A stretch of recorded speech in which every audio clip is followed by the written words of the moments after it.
José, ¿me escuchas? Sí, ¿Estás viendo mi presentación? sí. Muy bien. Ahí, perfecto ahí. Ok, voy a poner un video y me dices cómo se ve. Vale.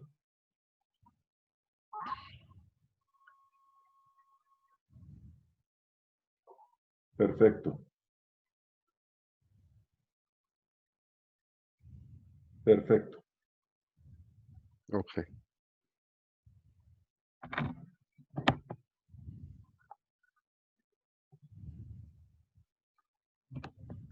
Tiempo de vuelo, Jorge.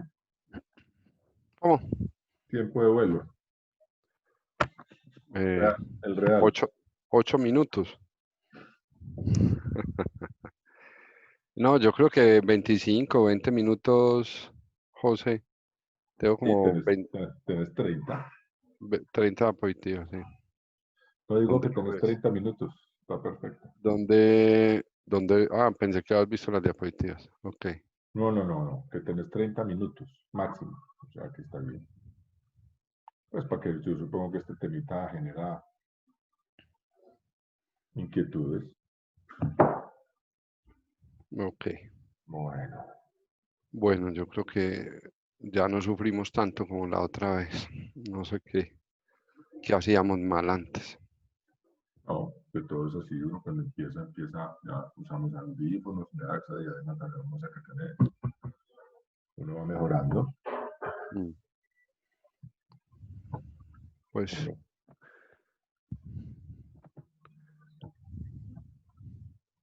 aquí veo que está quedando muy grande la galería. ¿Cómo es que se disminuye esto?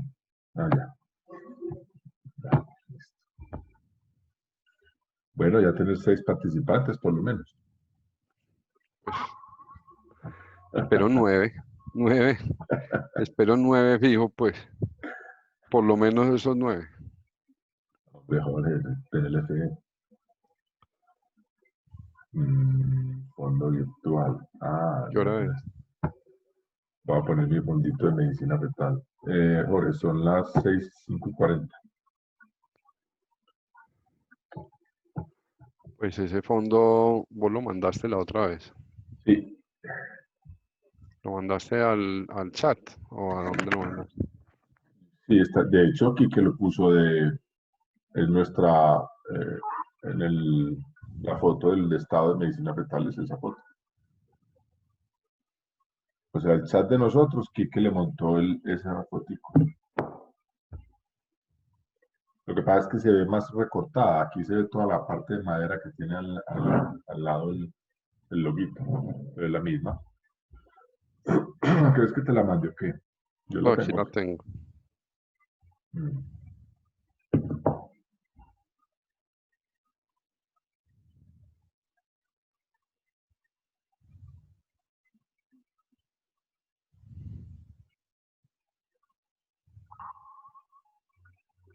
Con esa diadema te digo rosoplar. Sí. Bájala un poquito o arriba o para abajo, lo que quieras.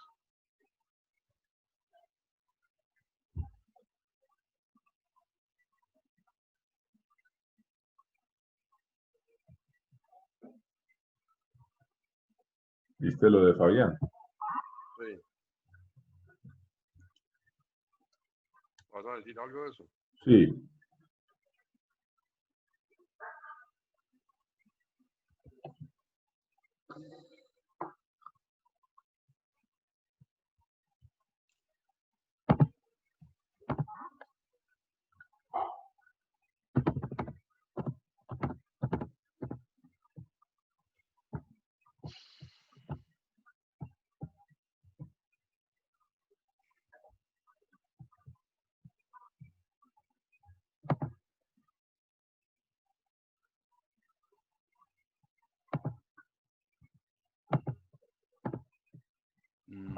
¿Por dónde es que meto ese fondo virtual? Arriba a la izquierda el escudo verde. Arriba a la izquierda en la pantalla un escudo verde. ¿No lo ves? Sí, Ahí dice fondo, se despliega un menú y por ahí en el penúltimo dice fondo virtual. Y te aparecen unos fondos, o vos decís buscarlo y lo buscas donde lo tenés.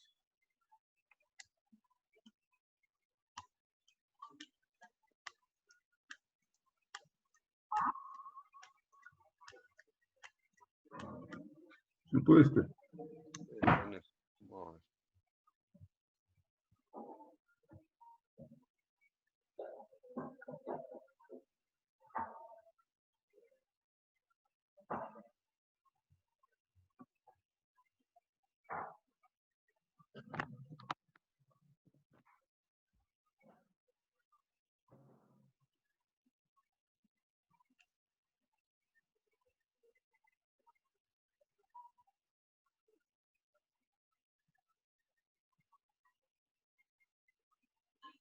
Ah, no. ¿Cómo se ve? Se ve horrible. Horrible. ¿Pero y por qué? ¿Te envío el mío? No. Algo tiene. No. Otro día. No sé.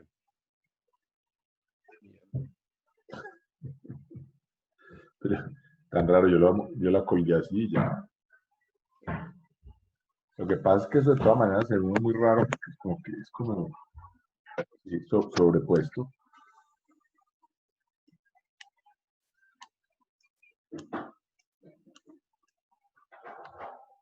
Dejemos a 4.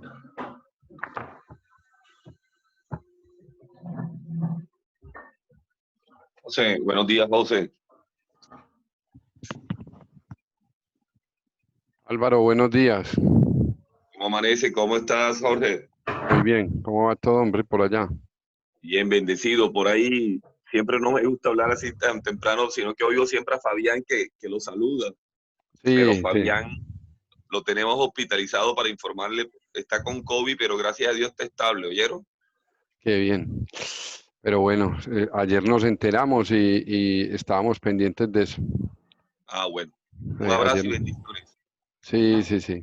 Que todo salga bien. Amén. Amén. Mm. ¿Y cómo fue que lo adquirió? ¿Lo supo o no lo supo? No, no ha sabido. Debe ser con paciente, Ah, porque él no sale de su casa, debe haber sido con paciente.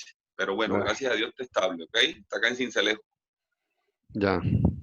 Bueno, bendiciones, feliz día. Bueno, bueno, Álvaro. Abrazos.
Por ejemplo.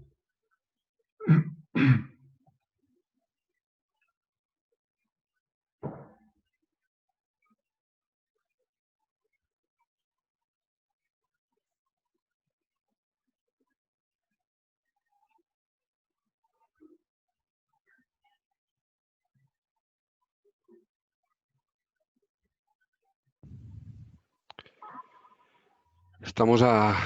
Uy, ¿qué pasa? ¿Se está viendo raro o no? Sí, horrible. Te ves como un fantasmita. Otra vez, con ese cambio de fondo virtual, se requiere que un fondo de video sólido, ninguno. Ya.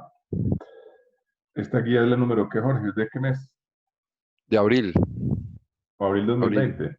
abril 2020, reemplazó la del 2015. 15. Listo.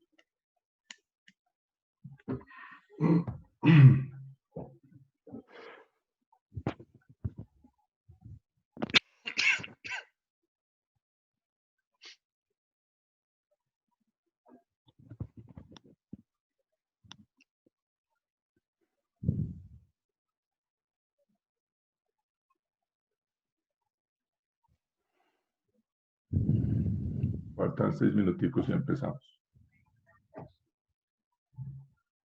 Voy por un tinto entonces. Dale.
Tema poco taquillero.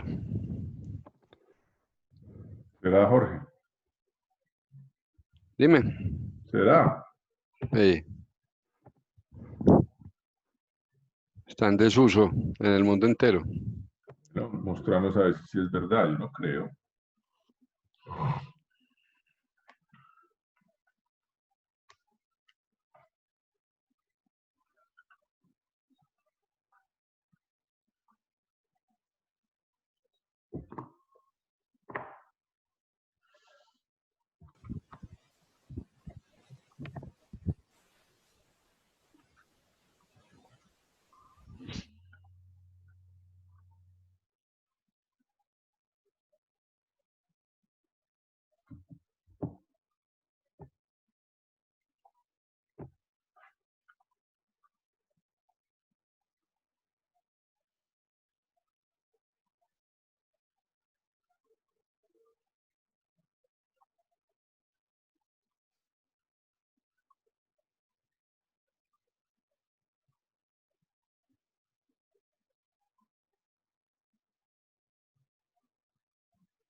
Doctor Vélez, buenos días.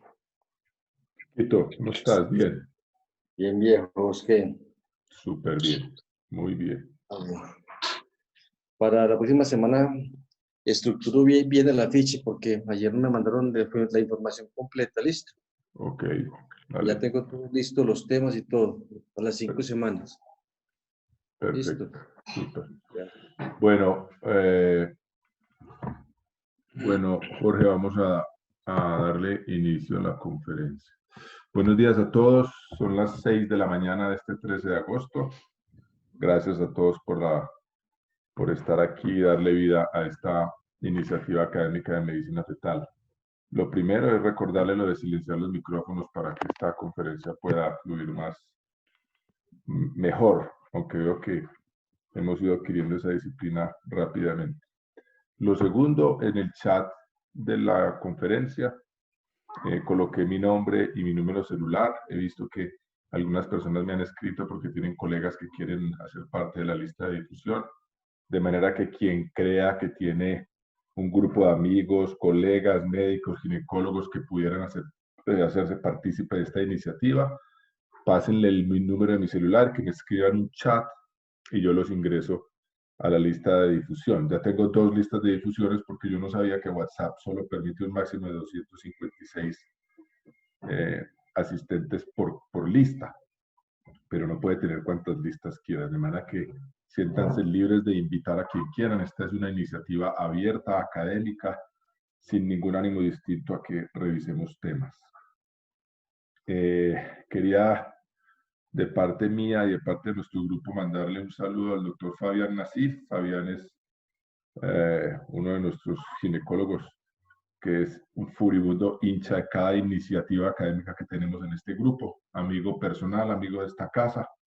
Está pasando por una situación de salud difícil con este virus que nos ocupa. Le queremos mandar un saludo. Esperamos que se recupere pronto y tenerlo rápidamente de vuelta en estas reuniones y en todas las demás. Estamos en el mes de agosto, que tenemos programadas 4 conferencias de obstetricia pura. Para septiembre empezamos la serie de ginecología con 4 temas. El primer jueves tenemos dolor pélvico crónico con la doctora Carolina Cifuentes, especialista cirujana laparoscopista y especialista en dolor pélvico. Para el siguiente jueves, enfermedades de la vulva. Y para el tercer jueves, prolapso de órganos pélvicos, el que el doctor Mauricio Gómez muy amablemente nos va a acompañar en esa reunión. El cuarto jueves todavía lo tengo pendiente, tengo 2 o 3 temas de interés del consultorio y todavía no lo he escogido. Para el mes de octubre, el mes de octubre es el mes del cáncer de mama, por lo tanto hemos decidido en Medicina Fetal preparar un simposio de mastología con temas dirigidos al ginecólogo de consultorio, o sea, son temas de mastología general, y vamos a usar los 5 jueves de octubre para esa actividad, un simposio de mastología. Para la semana entrante ya les pasaré como los temas más detalladamente. Son temas del día a día de lo que tenemos que enfrentar tanto los ginecólogos especializados en el tema como nosotros los ginecólogos generales cuando enfrentamos la mama. De manera que creo que va a estar muy interesante. Es con la planta de mastólogos de medicina fetal, el doctor Serna, el doctor Escobar y el doctor Gallón. De manera que creo que va a ser muy interesante. Para el día de hoy tenemos la revisión de la guía de parto vaginal instrumentado. La traducción literal del inglés es parto vaginal operativo. Está a cargo del doctor Jorge Eduardo Ramírez, de medicina fetal, gran amigo. Jorge, además de ginecólogo, es mago, de manera que espero que se va a sacar algún truquito del sombrero para mostrarnos algunas cosas. Supongo que él nos va a recorrer por todas estas técnicas que creo que están más vigentes hoy que nunca. En Medellín estamos viviendo un resurgir del parto vaginal y el parto que se llama humanizado. Es Jorge, vos que estás especialista en el tema. Entonces, parto respetado más que otra cosa. Parto respetado. Por lo tanto, supongo yo que eso incrementará la necesidad de usar estas técnicas. Jorge, buenos días. Son las 6:04 de la mañana. Gracias por estar acá. Estos 100 asistentes son tuyos. Muy bien, buenos días a todos. Es un placer para mí y para el grupo de Medicina Fetal contar con todos ustedes. Lo que estamos haciendo aquí es replicando una actividad académica que nosotros hemos tenido por los últimos 20 años, de un día a la semana a las 6 de la mañana, que nos reunimos entre nosotros o con los residentes, y José tuvo la maravillosa idea de compartir este tipo de reuniones. De manera que para nosotros esto ya es una actividad de vieja data. En el día de hoy queríamos revisar una de las guías del Colegio Americano, que es la guía de parto instrumentado. Esta guía de parto instrumentado, vamos a ver si la puedo ver. ¿Están viendo la pantalla, José? José. No, no la estamos viendo, Jorge. No la estamos viendo. Ok, hace 5 minutos los veíamos. Sí. Compartir pantalla. Ahora la tenías abierta. Claro. ¿Ahora? Ya. Sí, ya sí. Okay. Entonces, esta guía de parto instrumentado, digamos que es una guía que salió ahora en abril del 2020 y reemplaza la guía que ellos tenían en el 2015. Esto es importante porque, como dice José, hoy en día tenemos un resurgir de esta tendencia que hace parte de las 5 tendencias grandes que vienen post pandemia y hace parte de la tendencia naturalista de la sociedad y de las mujeres jóvenes que vienen a nuestra consulta. El parto instrumentado se estaba considerando un evento que estaba como en desuso y había caído en su incidencia. Nosotros veíamos cómo en el entrenamiento de nosotros, los que ya tenemos cana y poco pelo, veíamos cómo los profesores muy avesados eran unos excelentes aplicadores de force. El objetivo final de estos force era lograr el parto o acelerar el expulsivo en una segunda fase del trabajo de parto que llevara a que terminara todo en feliz término. Las indicaciones grandes y gruesas son estas 3. Básicamente, cuando tenemos una segunda etapa del trabajo de parto prolongado, cuando hay una sospecha de un compromiso fetal no tranquilizador en esta fase, cuando queremos acortar la segunda etapa del trabajo de parto por beneficio materno, por cualquiera de las patologías graves que están descritos y que contraindiquen una maniobra de pujo en la paciente. Cualquier patología severa de la madre, las crisis hipertensivas y enfermedades ya más raras como la miastenia grave o la retinopatía. Y pacientes con malformaciones cerebrales, que hace poco tuvimos una en nuestro grupo con una aneurisma. Y las contraindicaciones, pues que quede muy claro de una vez que no le vamos a aplicar, no vamos a hacer ninguna instrumentación en un bebé que tenga una presentación anómala de frente o de cara, aquellas que estén en un plano alto de Hodge, los planos 3, que son planos altos, la alteración en la mineralización ósea de la cabeza fetal y que tengamos un diagnóstico prenatal, no podemos instrumentar ese cráneo, o que tengamos cualquiera de las enfermedades con diátesis hemorrágicas que pueden afectar el feto, como una hemofilia, una trombocitopenia, cualquiera de estas enfermedades autoinmunes que tengan que ver con los factores de coagulación.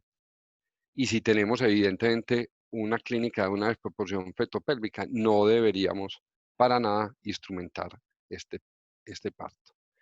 Es una cosa muy importante. La segunda fase del trabajo de parto. ¿Cuál es esa segunda fase del trabajo de parto? Esto es obstetricia básica, obstetricia de Williams. Lo que nosotros vimos en nuestro libro de Williams, en el que estudiábamos hace muchos años y perduró su definición hasta nuestros días, es que esta duración promedio es cercana a la hora y que una paciente no debe tardar más de una hora en expulsivo.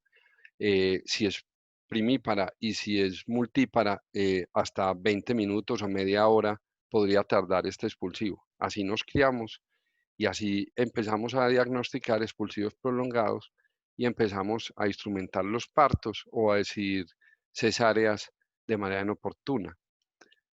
Pero hace unos años, hace aproximadamente 5 o 10 años, el mismo colegio americano decidió cambiar esto. Y hoy más que nunca, con esta tendencia natural, donde las redes sociales y nuestras auxiliares de paramédicas, como son las dulas, han tenido una influencia grande en la sociedad, han visto cómo ellas han trasladado lo que se hacía en la antigua obstetricia, donde era atendido por parteras, donde las parteras daban unos tiempos mucho más prolongados en estas fases del segundo estadio del parto. Y sin embargo, si nosotros vemos estas gráficas de todos estos 8 autores, vemos cómo las gráficas son absolutamente diferentes. Nosotros nos adherimos a la curva de Friedman y es una curva que definitivamente ya inclusive está muy cuestionada. No se ha definido muy claramente cuánto es el tiempo realmente para considerar la duración o la prolongación de esta segunda fase. En general, se llegó a esta conclusión en el 2014 de que en una nulípara sin epidural podríamos esperar hasta 3 horas, en las multis esperar hasta 2 horas en expulsivo estas pacientes. ¿De dónde se llega? Bueno, y si tienen una analgesia epidural, pues podríamos esperar hasta 4 horas y en las múltiples hasta 3 horas. Es porque la analgesia epidural y más las que en muchos de los centros nos aplican, que son casi que anestesias y no analgesias, pueden prolongar esta segunda fase, disminuyendo todos los movimientos de los movimientos que hace el feto para compensar los diámetros cefálicos en la salida de esa pirámide que es el canal del parto.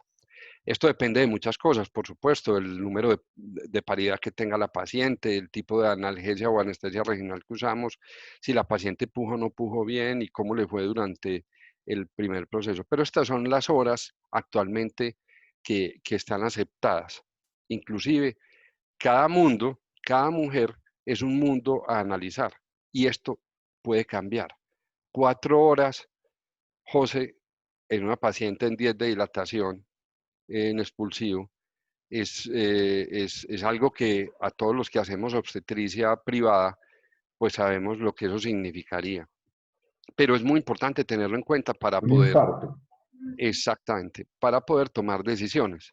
Y estas decisiones, acuérdese pues que estamos hoy en día en vías de la firma de la ley de violencia obstétrica. Y uno de las causales de demanda en este momento más importante es la instrumentación de los partos. Creo que no hay nada más difamado en nuestra práctica que la instrumentación en el segundo periodo. ¿Por qué? Porque ha tenido muy mala fama, porque todo el mundo sabe que estos partos tienen algún trauma materno. Muchos terminan en cesárea, la gran mayoría, pero la gran mayoría de aquellos que no son bien escogidos para el éxito. Pero sabemos que se asocian muchísimo con desgarros perineales grado 3 o 4, con retenciones urinarias posparto, con hemorragia posparto, con aumento en la infección obstétrica. Y con una cosa a largo plazo, las pacientes a las cuales se le instrumentó el parto y tuvieron un segundo estadio prolongado, hacen más parto pretérmino en el siguiente embarazo. Y si terminaron en cesárea, con mayor razón. Hay unos estudios muy claros de cómo esto es un factor de riesgo para parto prematuro. Y en el recién nacido, pues todo lo de encefalopatía hipoxico-isquémica. Por tanto, hay que tener mucho cuidado y tenemos que hablar en la época de preparación del parto, antes de llevar una paciente a una sala de partos, hablar de este tipo de instrumentación. Yo personalmente la semana 35 siempre hablo de la instrumentación porque he sido un gomoso y mi grupo lo sabe y tal vez por eso estoy aquí sentado, de dos instrumentos que para mí se convirtieron en mi mano derecha. Una es el uso de espátulas, más que los mismos forceps. Yo utilizo las espátulas del doctor Álvaro Velasco, que describió en 1975 y que han sido aceptadas a nivel mundial como un instrumento bueno, bonito y barato para la extracción de los fetos. Y el vacuum que utilizamos desde hace muchos años. ¿Qué es un parto instrumentado? Es cualquier aplicación de tracción directa sobre el cráneo fetal que ayude a la extracción del feto, sea con un forceps, con una espátula o con un vacuum al vacío. Yo me entrené hace 20 y pico de años en España en un hospital donde teníamos una tasa de instrumentación, teníamos una tasa de cesárea cercana al 19% y con una tasa de instrumentación cercana al 40% en aquella época, y de ese 40%, la gran mayoría era con el instrumento de vacuum para sacar los bebés. Por tanto, yo soy hijo de esa generación que aplicó la campana a nivel del occipucio fetal para sacarlo. Hoy en día, la incidencia mundial está del orden del 3 al 15%. Y esta incidencia ha bajado ostensiblemente a favor de la cesárea. ¿Por qué? Porque prácticamente para muchos de los obstetras que realizan esta práctica, pues es más fácil hacer una cesárea que realizar una instrumentación del parto. Y máximo ahora con estas leyes que van en camino, que dicen que hacer este tipo de prácticas se pueden acercar a un tipo de violentación del feto y de la madre. Por tanto, hay que tener mucho cuidado en los requisitos de explicar muy bien. Les puedo decir que en mi hospital, donde yo trabajo, donde trabaja José y donde trabajamos en el grupo, que es un hospital privado, pero que recibe mucho alto riesgo, tenemos una tasa de embarazos múltiples muy alta, pues nuestra incidencia de cesárea es bastante alta. Por tanto, al revisar las estadísticas, nuestra tasa de partos instrumentados es del 5%. Y ese 5% está soportado en muy poquitos obstetras, en los cuales me incluyo. Prácticamente somos los mismos 4 obstetras que hacemos instrumentación del parto y soportamos ese 5%. Pero en un hospital, en una clínica como la que trabaja el doctor Sanín, me decía ayer que su tasa de incidencia está por los lados del 15%, pero por supuesto su tasa de cesárea en ese hospital universitario es mucho más baja. A mayor número de cesáreas, menor parto instrumentado. Hay una cosa muy importante, es cómo se clasifican los forces. Esta es la clasificación que prácticamente estamos usando ahora y es según el nivel de encajamiento de la presentación fetal. Y este nivel de encajamiento, hay dos tipos de clasificaciones. Una es una clasificación europea, que es la de Hodge, y la otra es la de Lee, que utiliza el Colegio Americano, en centímetros, basados en un punto medio, que es pues la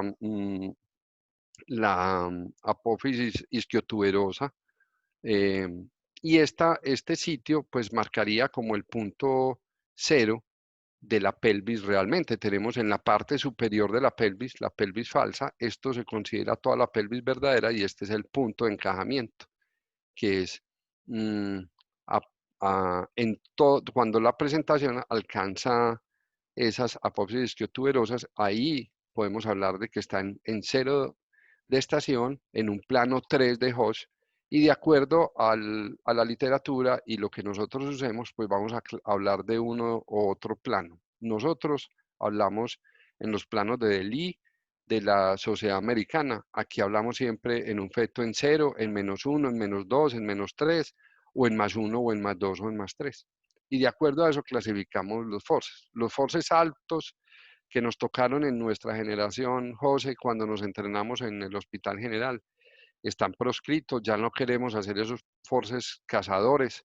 Ocasionalmente veo yo en las salas de parto algunos compañeros metidos en la grande poniendo unos forces cazadores muy interesantes, pero con mucho miedo para mí pues seguramente para él.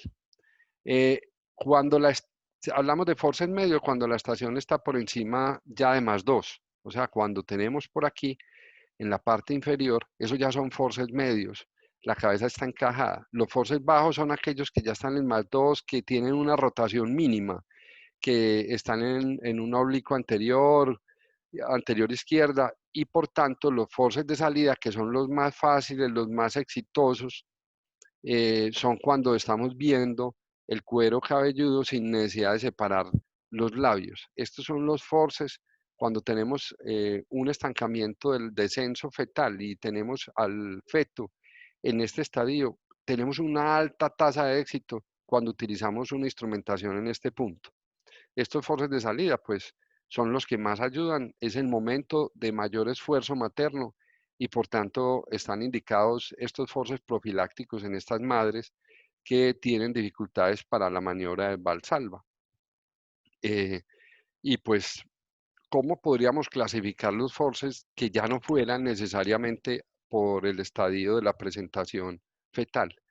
Pues se me ocurrió encontrar este tipo de clasificaciones en uno de los libros antiguos, más antiguos, de las primeras clasificaciones que hizo en el libro de Williams, de las primeras ediciones, y es de acuerdo a las palancas. Resulta que hay 3 tipos de palanca descritas en física: unas palancas de primer género, palancas de segundo género y palancas de tercer género. Yo les pongo el ejemplo, es esta que es la palanca que más conocemos nosotros. Cuando queremos hacer, la resistencia está en el extremo superior y la potencia está en el otro extremo.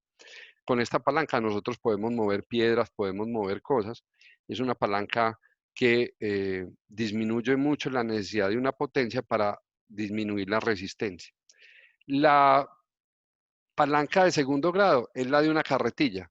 Todos hemos visto una carretilla donde le echamos y una persona coge al otro lado y tenemos una rueda que la lleva. No es aplicable para nuestra práctica.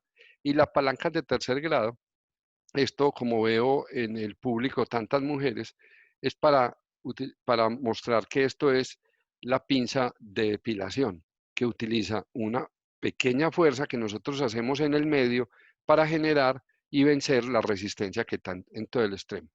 Entonces, en estas palancas de primer género están las espátulas. Y aquí tenemos la primera espátula que se describió en París por allá en el siglo XIX, que era la espátula de Thierry, que aún se usa.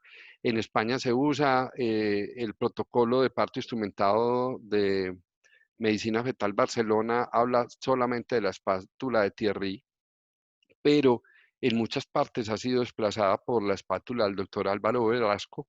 El doctor Álvaro Velasco es un médico bogotano de la Universidad Nacional que en 1975, en compañía de otros 4 compañeros, hicieron este tipo de instrumento, que es un instrumento bastante bueno, bonito y barato, y del cual yo me enamoré, y en muchos hospitales ya del mundo lo usan. Yo personalmente lo conocí en España hace 20 y pico de años, ¿no? Y pues me di cuenta que era de un colombiano hasta hace muy poquito. Toda la vida hablaban de las espátulas de Velasco sin yo saber que era de el doctor Álvaro Velasco, un colombiano. Y aquí tenemos los forces que son unos instrumentos articulados, de los cuales existen 2 tipos de articulación. Es una articulación tipo inglesa, que es una articulación angulable y fija, y algún otro tipo de articulación que son las articulaciones deslizables, como tenemos, apaguen los micrófonos por favor, que tenemos articulaciones deslizables como el forceps de Killian. Esto tiene una razón fundamental de que tengan una u otra articulación. Los forceps tienen, voy a hablar un poquito, la parte de la cuchara, la parte de la curvatura pélvica. En este caso hay poca curvatura pélvica y en este tiene mucha curvatura pélvica. Este tiene muy poca. Las espátulas de Velasco, la de Thierry tiene algo de curvatura pélvica. La espátula de Velasco es una espátula prácticamente horizontal con muy poca curvatura pélvica, pero tenemos esto que se llama la curvatura cefálica, que es donde se va a depositar todo el polo cefálico. Tenemos el tallo, la articulación y el mango. Lo mismo tenemos en las espátulas, las mismas partes del forceps. Esto es obstetricia de la vieja, de las que me tocó a mí estudiar y que hoy en día cuando hablamos con los residentes poco se conoce, porque hay que conocer este tipo de forceps para saber cuál vamos a usar, qué instrumento vamos a usar. Voy a hablar prácticamente en esta conferencia de 3 instrumentos, 3 o 4 instrumentos básicamente, que son los que yo uso. Les quiero decir que hay más de 600 forceps descritos. Cada autor ha querido inmortalizarse con su propio instrumento, pero prácticamente en el mundo entero hay un consenso de que solamente se usan 100.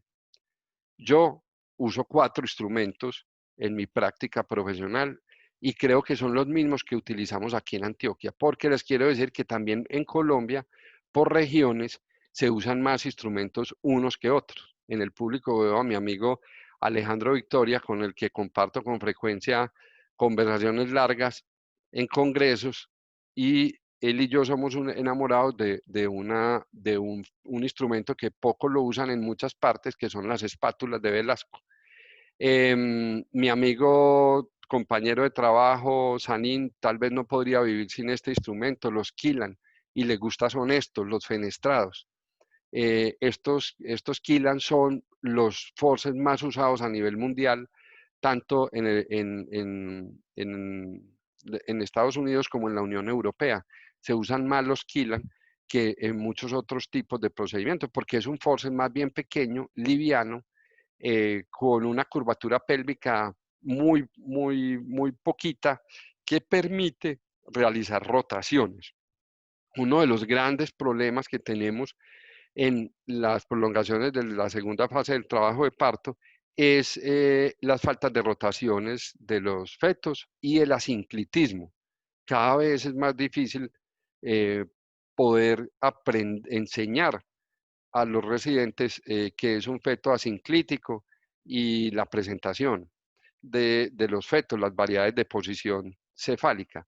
Entonces este forceps, como tiene esa capacidad de corregir asinclitismos y tiene la capacidad de corregir malas rotaciones de la presentación, por eso es tan apetecido. A mí también me gusta mucho, pero personalmente me gusta más la variación donde no está fenestrado. Los forceps fenestrados tienen mayor fuerza de prehensión sobre el malar fetal, porque toda la fuerza se distribuye a nivel de la periferia del forceps, mientras que los forceps que no son fenestrados y que son cerrados, esos forceps por centímetro cúbico por centímetro cuadrado tienen menos fuerza sobre la parte malar. Por tanto, tienen la posibilidad de marcar menos la cara fetal. La variación del Kilan no fenestrado pues sería un forceps parecido a lo que llaman un Tucker. Hemos tenido una discusión porque cuando pedimos realmente el forceps que tenemos en nuestras salas de cirugía, pedimos el Kilan, pues nos pasan un forceps que es una variación hecha del de Kilan.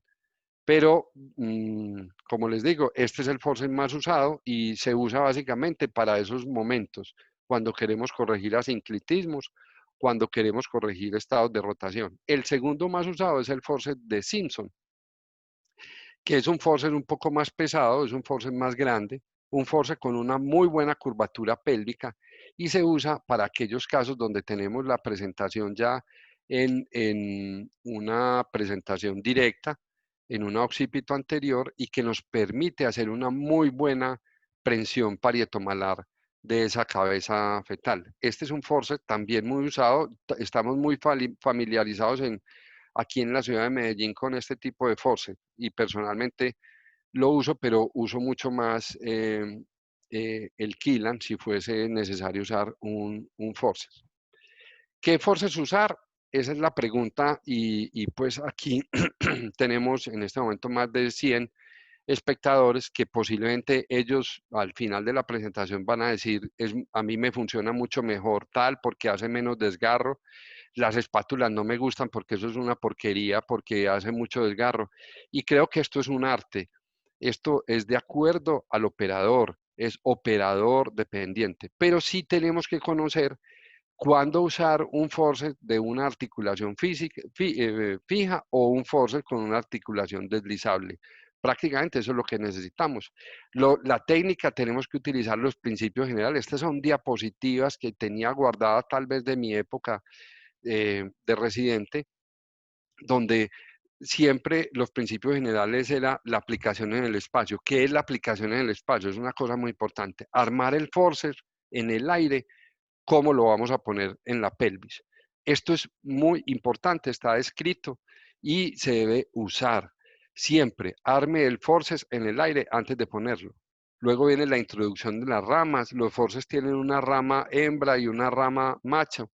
Generalmente la que ponemos con la rama, con la mano izquierda es la rama hembra y la que ponemos con la mano derecha es la que llamamos la hembra macho. La articulación de las ramas, mirar muy bien cómo es este tipo de articulación, que encajen bien, que encajen adecuadamente. Si no hay un encajamiento por ningún momento, por ningún motivo, usted arme el forceps y ejecute la tracción. Esto es muy importante y verifique antes de hacer la tracción si quedó equidistantes a la variedad de presentación las ramas del forceps. Y ejecute la tracción en el sentido de la curva pélvica y haga un retiro de los forceps tan fácil y tan suave como usted pueda para evitar los desgarros, porque la mayoría de los traumas ocurren es en el retiro de las ramas de los forceps, porque como ya tenemos la presentación a punto de coronar, pues nos angustiamos y retiramos rápidamente esas ramas. Es ahí el tiempo más importante para poder evitar el tipo de trauma. Aquí tenemos las complicaciones más frecuentes por forceps puestos. Este es un forceps donde ejecuta este tipo de marca a nivel malar. Los traumas porque este es un forceps que quedó muy alto, no quedó puesto donde sea y ocasiona este tipo de trauma. Y los traumas oculares por no saber la variedad de presentación. Estas son mis espátulas de Velasco, donde son unas espátulas que son muy pequeñas, tienen una longitud de 25 centímetros, un ancho a nivel de la cuchara de 5 centímetros, un grosor a nivel del tallo de 2 centímetros y un peso total de 450 gramos. El doctor Álvaro Velasco brillantemente diseñó esto para que solamente fuera usado en los estadios, en un forceps bajo o un forceps de salida, que son los forceps más exitosos. Como les digo, tiene una articulación que son separados. Estos son unas espátulas en las cuales la presión que se ejerce sobre el malar es muchísimo menor que la que ejerce un forceps. Aquí no puede haber tanta fuerza a nivel malar, por tanto su poder de tracción también es mucho más bajo. Cuando ejecutamos en un forceps una fuerza de tracción cercana a los 20, 22 kilos, con unas espátulas no llegamos a los 16 kilos. Y esto, pues nosotros se las presento. Aquí tenemos las espátulas de Velasco, siempre las lubricamos. Utilizamos, la puesta es mucho más sencilla que la puesta de cualquier forceps. Siempre protegemos la pared de la mucosa y aplicamos la primera espátula a nivel lateral y la segunda espátula en la otra, separando muy bien eso.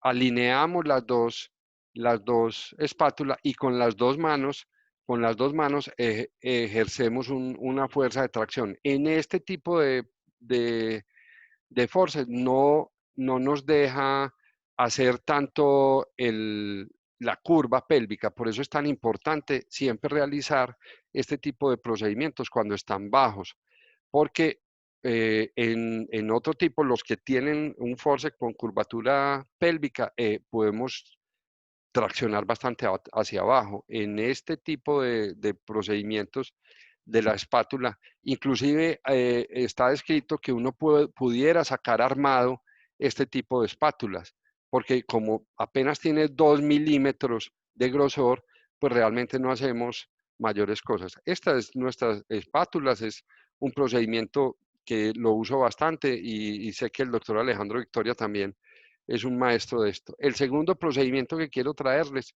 es el Vacuum Kiwi. Este es un instrumento poco usado. Yo vi en el público que estaba el doctor Jorge Orjuela.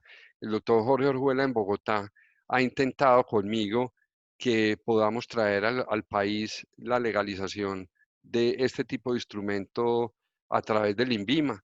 No hemos podido encontrar un acompañamiento de alguna institución que lo logre hacer, pero para mí es mi instrumento, el kiwi, para mí es el que me quita todos los problemas a las 2 o 3 de la mañana en la soledad de un quirófano. Y les quiero presentar estos tipos de vacuum que son los más usados. Yo creo que la campana metálica con un vacío hecho en la pared ya no se usa. Esto es lo que nosotros usamos. El Omnicup es el más usado de todos. Que tiene unas marcas donde nos muestran los 8 y los 6 centímetros para uno poder saber hasta dónde puede poner la campanita.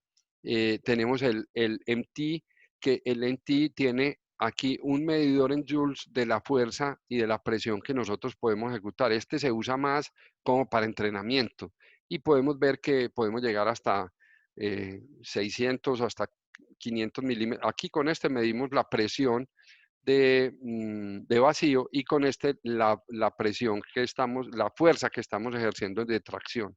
El Omni-C es el que usamos para cesáreas. Básicamente lo que tiene para la cesárea es una campana un poquito más bajita. ¿Y eso para qué nos sirve?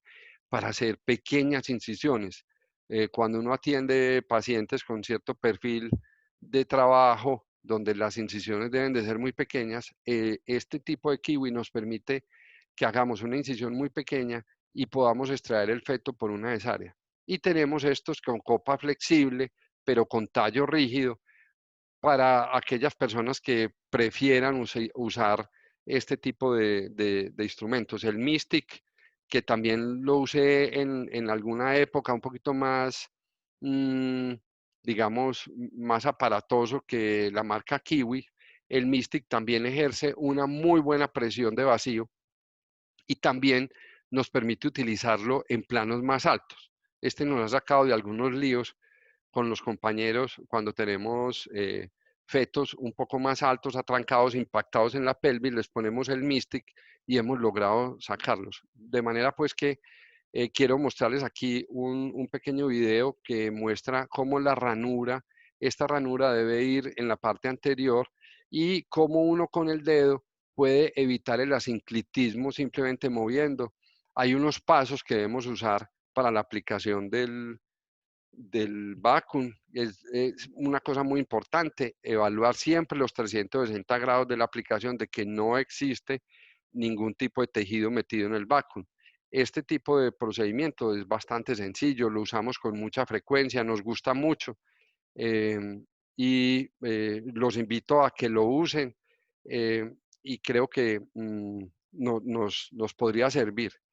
Aquí tenemos un videito de hace, no sé, yo creo que este video lo hice hace por ahí 15 años, donde lo poníamos, les mostrábamos a los residentes cómo usar un kiwi, un baco, era relativamente fácil, como las pacientes, las episiotomías son eh, secuenciales, no son para todo el mundo. Y aquí tenemos unos puntos claros que es lo que nosotros explicamos. El kiwi se pone siempre 1 o 2 centímetros de la fontanela posterior, ahí, que nos permite hacer una flexión completa de eso. Hay que evitar los kiwis que hacen, que se ponen en los parietales, a los lados, o ponerlo en la fontanela anterior. Esto son malas posiciones, excepto en este caso cuando queremos corregir un asinclitismo, porque con este tipo de vacuum nosotros podemos corregir el asinclitismo. Aquí tenemos la corona del caprum sucedáneo con la que nacen casi todos los bebés a los que le aplicamos esto. ¿Cuál es? Vamos a usar un force, un vacuum, una espátula. Hay que tener en cuenta esto. Definitivamente con los forces tenemos mayor tasa de éxito en la extracción del feto que con uno, pero sí tenemos mayor tasa de desgarro 3 y 4 que con un vacuum. La tasa de cefalohematomas, incontinencia urinaria, disfunción del esfínter rectal a 5 años posparto es la misma entre un vacuum y un forceps. Una cosa importante, los vacuums no lo debemos usar en fetos por debajo de las 34 semanas. Debemos usarlo por encima de las 34 semanas. Y si queremos es hacer una rotación de la presentación fetal, pues el vacuum no es el ideal. Los requisitos, y esto es una cosa muy importante, es primero tener la dilatación completa, las membranas deben de estar rotas, el encajamiento de la cabeza fetal, una pelvis adecuada, nada diferente a lo que ya sabemos. Quiero hacer un poquito de hincapié en el tipo de anestesia que vamos a usar. Generalmente nosotros las pacientes las llevamos con una anestesia epidural, pero nosotros podemos utilizar el famoso bloqueo pudendo, que también es algo que entró en desuso. Hay dos maneras de hacer el bloqueo pudendo. Uno, a través de la vagina, localizando la tuberosidad isquiática, o ahí nosotros podemos aplicar 10 centímetros de anestesia o hacerlo percutáneamente, como lo tenemos aquí, simplemente con el dedo miramos dónde está la protuberancia isquiática y dirigimos hacia ahí la aguja y ahí inyectamos 10 centímetros o entre 8 y 10 centímetros de silocaína al 1% y con eso logramos un buen bloqueo de las paredes vaginales, lo que nos va a permitir en un estadio final, en estos momentos donde nuestras pacientes cada vez piden menos epidural y quieren tener partos respetados, humanizados, sin epidural, pues este tipo de anestesia creo que volverá nuevamente, porque era uno de esos procedimientos olvidados en la obstetricia, creo que volverá y nos tendremos que entrenar nuevamente para hacer este tipo de anestesia de las paredes vaginales. Muy bien. Básicamente,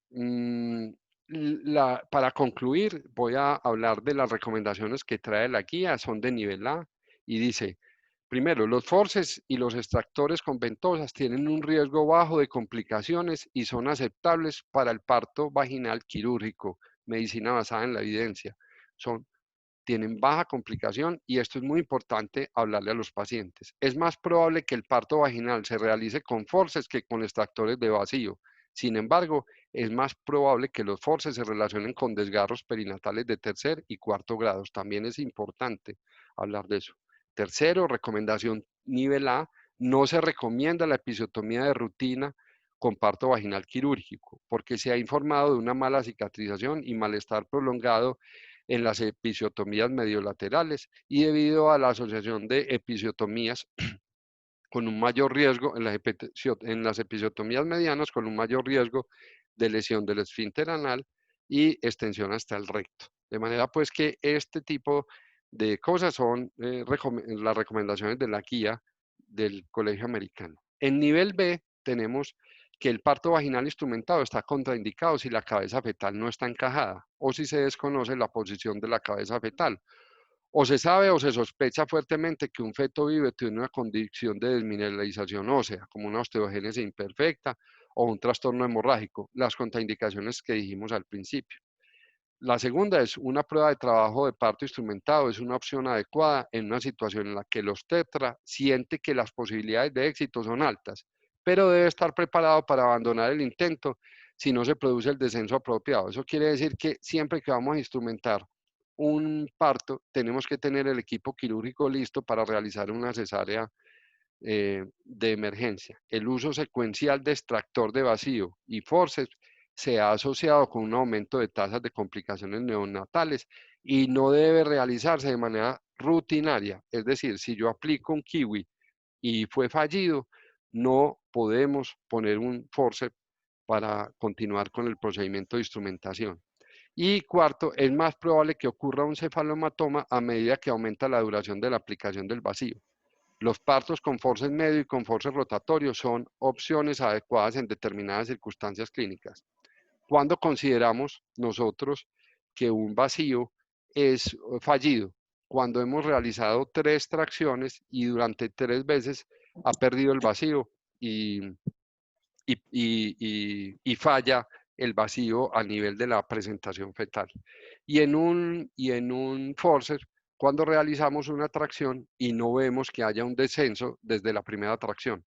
Si no logramos que haya un descenso en la presentación, es mejor abortar el tipo de instrumentación y terminar el embarazo. Como nivel C, tenemos que se desaconseja la extracción por vacío para la edad gestacional inferior a 34 semanas, aunque no se ha establecido un límite inferior seguro para la edad gestacional.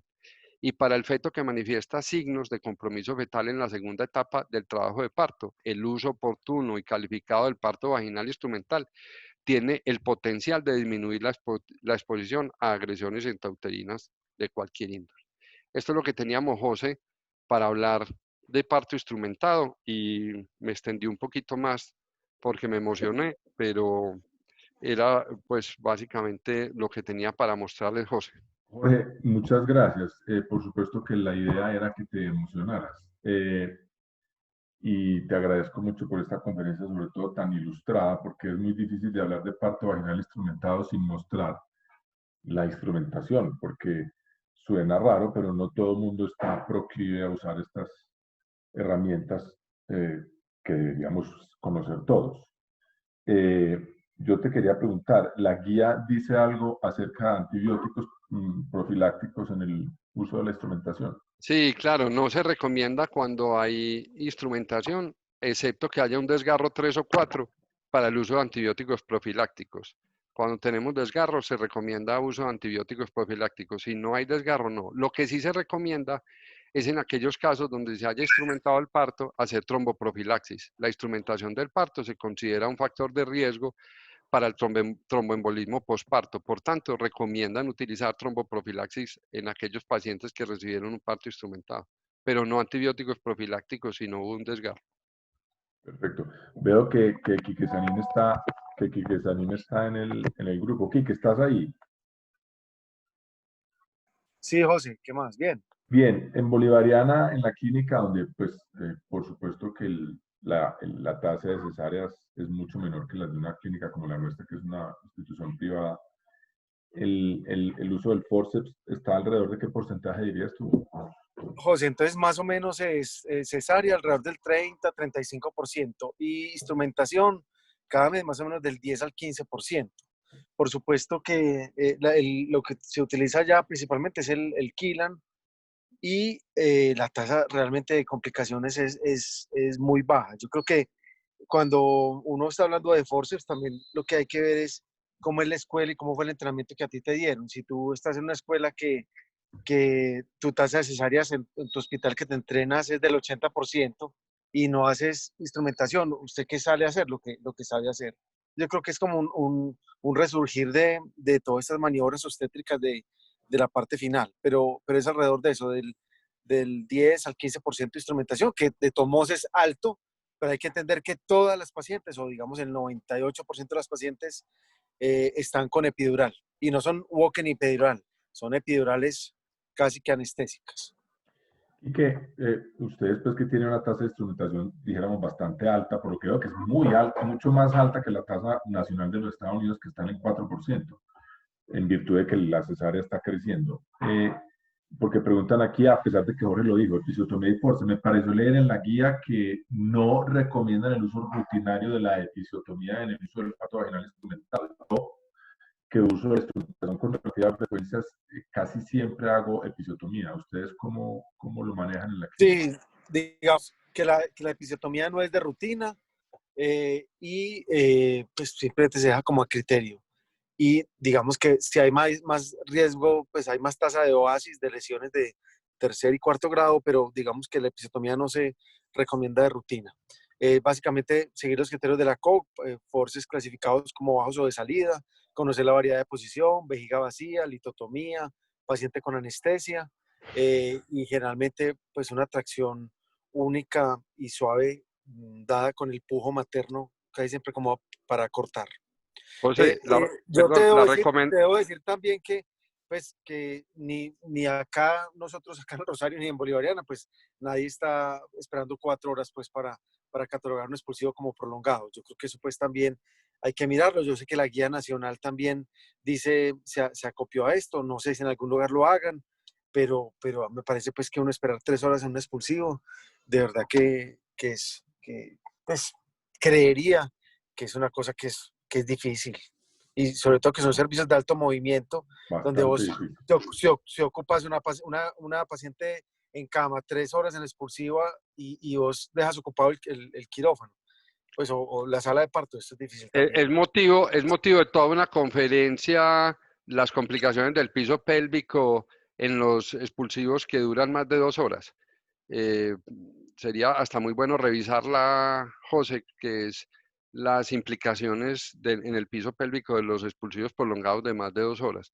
Creo que Juan Carlos está levantando la mano y lo otro es que te quería aclarar que es una recomendación tipo A del Colegio Americano que la episiotomía no sea de rutina en el parto instrumentado. Sí, sí, no, Adelante, Juan Carlos. quería subrayar eso porque inclusive aquí están poniendo algo de que la episiotomía disminuye la posibilidad de desgarros grados 3 y 4 y creo que la guía dice exactamente lo contrario. Juan, adelante. Sí, buenos días. Primero, felicitarte, Jorge, porque es maravillosa la exposición y el tema súper bien conducido. Se ve que te apasiona y eso me encanta.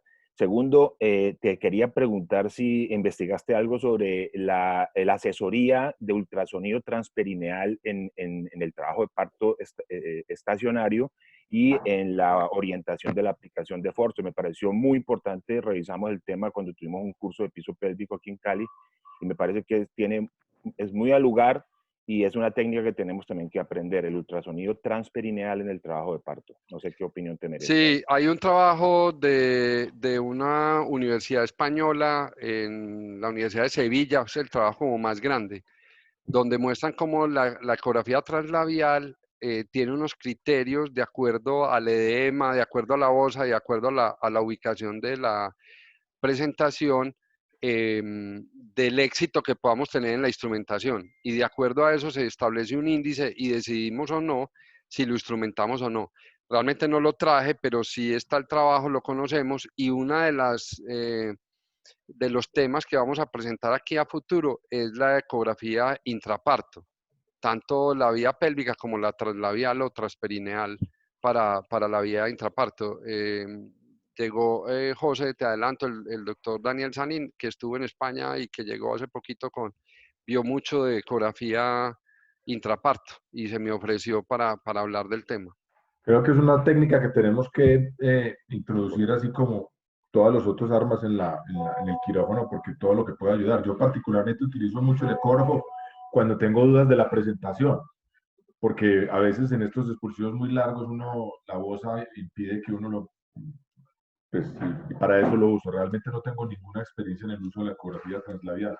El doctor Orjuela creo que está también en el auditorio. No sé si de pronto nos quiere dar alguna luz acerca del kiwi y estas otras técnicas, si de pronto quiere participar. No sé si todavía esté en el auditorio. Yo soy un homónimo del doctor de Bogotá, yo soy de Cali. Qué pena.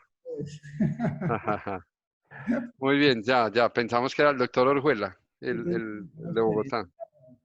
Perfecto. Bueno, yo creo, Jorge, que hiciste una exposición clara, muy concisa y muy ilustrada, que creo que era lo que yo quería para un tema de no tanto tan complejo como que tiende al olvido, porque con este índice de cesareas que estamos teniendo, el entrenamiento para las nuevas generaciones cada vez va a ser más difícil. Vos has sido un innovador siempre, has traído el QA al grupo, ahora estás otra vez explorando en las espátulas de Velasco, que para mí son un arma en cesárea casi que exclusivamente, mientras que en Bogotá, en la Universidad Nacional, parece ser un instrumento de alto uso. Veo que ya lo estás usando y va a tener que recibir un cursito contigo. Te quería agradecer por tu exposición. Ahora olvidé que les había prometido que cada semana íbamos a presentar un casito clínico. Nos estamos esforzando en eso como grupo.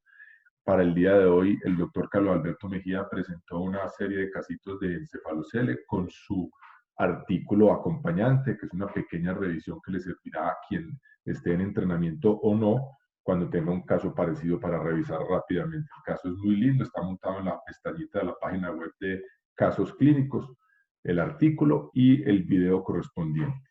La semana entrante, como para encadenar estos dos temas, está el tema de prevención de laceraciones del canal de parto en atención de parto vaginal, que lo va a dictar el doctor Carlos Enrique Restrepo de nuestro grupo también. Creo que va a ser muy interesante ver esa exposición porque se encadena perfectamente con esta exposición que nos acaba de hacer Jorge. Y la última exposición del mes de agosto está a cargo del doctor Jaime Gómez, también de nuestro grupo, de un tema bastante interesante que es la guía de parto vaginal después de cesárea. O sea que creo que terminamos con dos muy interesantes temas de obstetricia antes de empezar la serie de ginecología que arranca con dolor pélvico crónico con la doctora Carolina Cifuentes. A todos les quiero agradecer su presencia en esta conferencia. Son las 6:54 de la mañana. Le volvemos a mandar un abrazo al doctor Fabián Nasif. Gracias a todos por estar acá. Los queremos mucho. Nos vemos el jueves entrante. Nos vemos. Hasta luego. Gracias.